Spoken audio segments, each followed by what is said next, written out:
Hey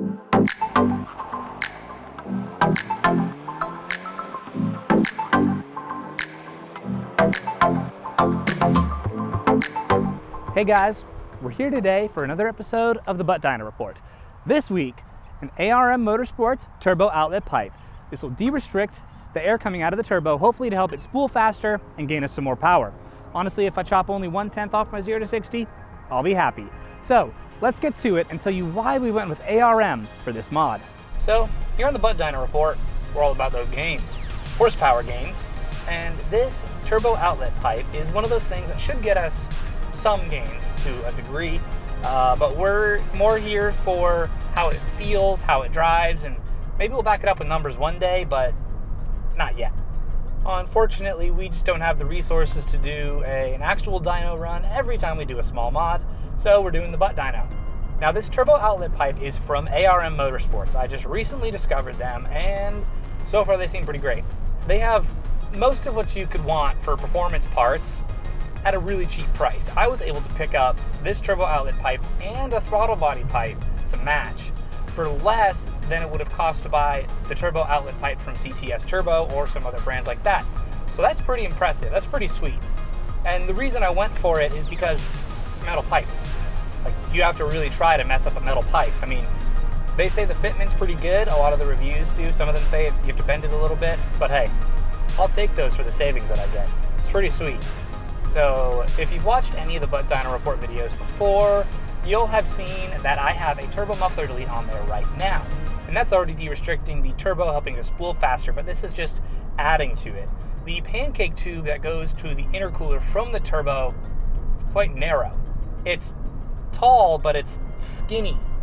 So I'll be showing you a couple of B-roll clips of the comparison between the two pipes, and you'll just see why this is a performance mod. Because it just lets air flow that much faster. And the combination with the turbo muffler delete is probably going to be pretty decent. They claim 10 wheel horsepower with this mod. We'll be the judge of that.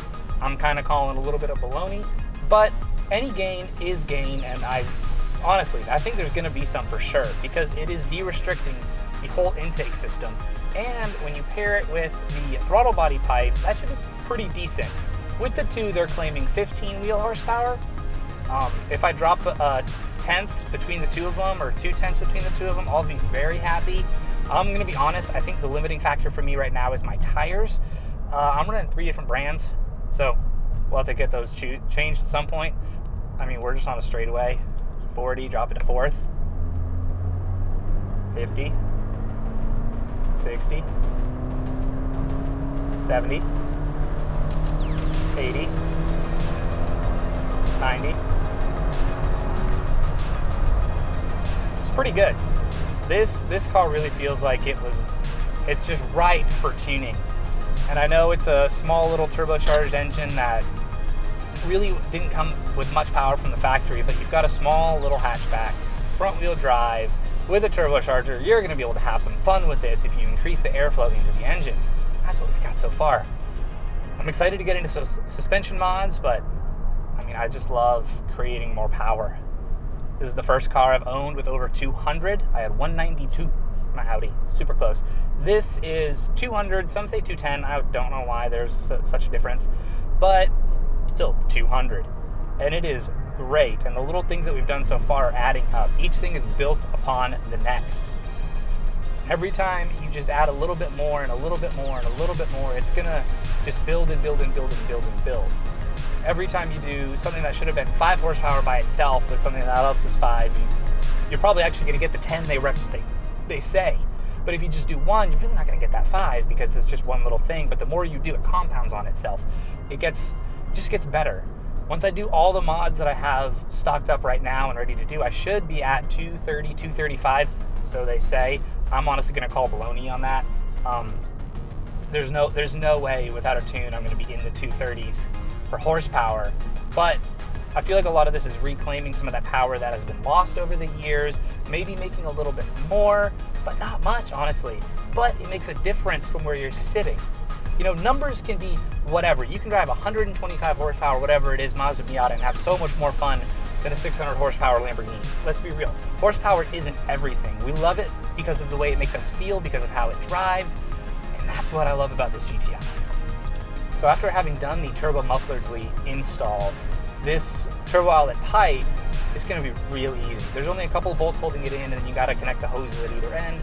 It comes with that boost connector thing that Volkswagen came up with on some of their tubes. I don't really know what it's called, but it's adapted to that at the other end from where the turbo comes out.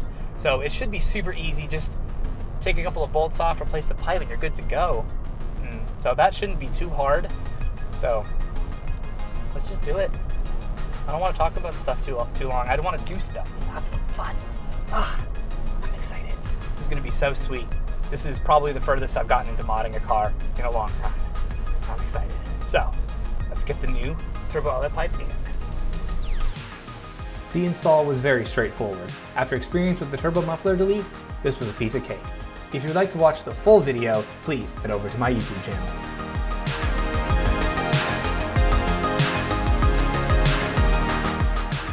All right, so now that we've got the stock turbo outlet pipe out, I'll show you the difference. You can already see this one's pancake, this one's round. Now, it's a lot more open in there. It's a lot less restrictive. Gonna get air through. Quickly is probably not a better term because I don't know enough about aerodynamics and how air works versus volume, but I do know it's less restrictive. That is one thing that it does have going for it. More air will be going that direction because I believe the turbo is going to spool to a certain pressure before the diverter valve kicks in, before anything kicks in to tell it to, hey, don't get any more pressure. So more pressure in this pipe is more air than more pressure in this pipe because of the size, because science. I'm like engineering explained over here. Oh, where's my whiteboard? I should draw my car, right? Yeah, let's do that. Great idea. No, that would not be fun. But it's just another performance mod that I'm very excited to be doing to get a little bit more power in my GTI. Being a Mainer in Middle Georgia, the garage soon got too hot to handle. Might have just been me, but I think the temperature had something to do with it as well. And that shirt got a little ruined. So we've gotten the turbo outlet pipe all buttoned down. There's no boost leaks. It's holding great right now. And the one thing that I was skeptical about was the faster turbo spool and lack of turbo lag. I was skeptical about it, but I'm going to tell you right now that it works really well at eliminating that a little bit. When you hit boost around 2,800, it doesn't jerk back and lurch as much. So it's really flattening that power curve at the lower RPM range. And this engine, as with most 4 cylinders, tends to run out of breath towards the top end of the RPM range. It's like, you know, at the end of a song and the singer's holding that high note and you're trying to sing along with them, but they can just hold it for like a minute and you can hold it for like 30 seconds. You just start to like run out of breath. It's exactly what this is like, up towards the 7,000 RPM range. Red line is 6,800, so once you get that, you're just kind of running on fumes, really. But this increases the power a little bit at the top of the range. Peak power, probably not at all, but it's kind of flattening that curve a little bit to really help power delivery through the whole band. And sounds pretty good too. Added a little bit of noise to it. So the install was super easy. Go check out the install video if you want to learn a little bit how to do it. I was figuring it out as I went because that's what I like to do and it's fun. But for the price, it is a great mod so far. I mean, seriously, as one of the reviews says on ARM's website, it's a pipe's a pipe. Why pay more unless it's gold plated? I mean, seriously, it's doing great. I really like it. Install was super easy and partnered with the turbo muffler delete. It sounds very nice, and I really think it smoothed out that power band, like I said earlier. We may be able to shave off a tenth, just not from increase in peak power, but smoothing it out might eliminate a little bit of wheel hop because it's not going to be such a sudden burst of power once I hit about 3,000 RPMs in second. So that might give us some traction to actually get a little bit quicker of a 0 to 60 time. So the turbo muffler delete increased the turbo noise a little bit, which, I mean, I like it a lot. You hear a little bit of a turbo whine, but with this outlet pipe that doesn't have any of like sound suppression that comes with some of that plastic. That's just how it works. It's trying to quiet it down a little bit. And also, this one made it a little bit bigger so that we can actually get some power. But you hear that whine just a little bit more because the walls are a little bit thinner, so sound's gonna get through. There's not a lot of sound suppression on this, which we don't really care about. We're car enthusiasts.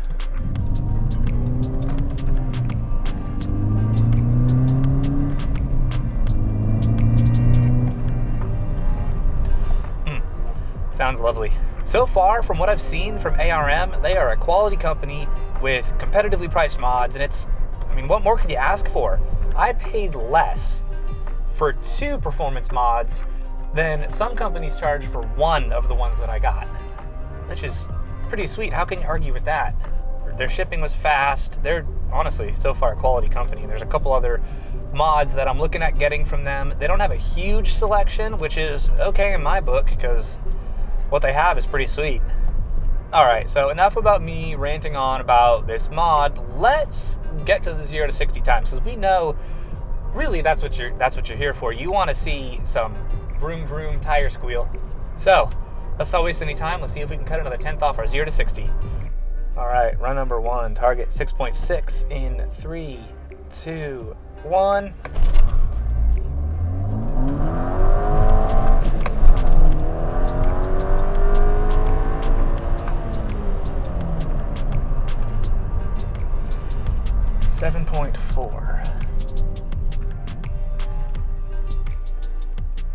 All right, now the tires are warmed up a little bit. 7.4 was run 1, run 2. Maybe go a little bit higher. Ready in 3, 2, 1.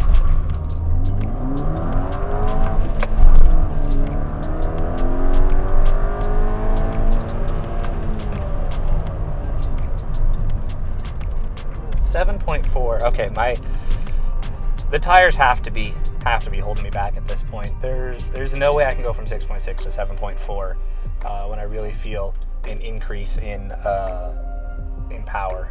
I don't know. We'll give it one last shot, but maybe we'll call it a dud. Who knows? All right, final run. If we're in the 7s again, I'm just gonna call it because there's no way we're gonna get any faster with these tires, I'm guessing. I mean, I think my driving's fine, but who knows? So ready, final run in 3, 2, 1.